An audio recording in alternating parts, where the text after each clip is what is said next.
tak apalah, aku pakai kad kredit ni untuk kecemasan je. Skrip biasa dengar kan. Okay, simpan kat wallet.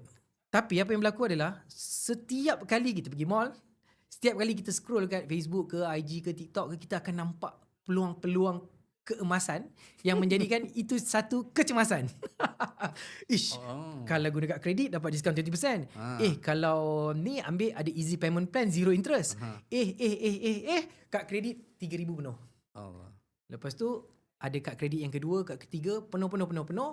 Start ada kawan cakap, bro, overlap lah. Kau ambil satu persen dulu, kau tutup. Okay.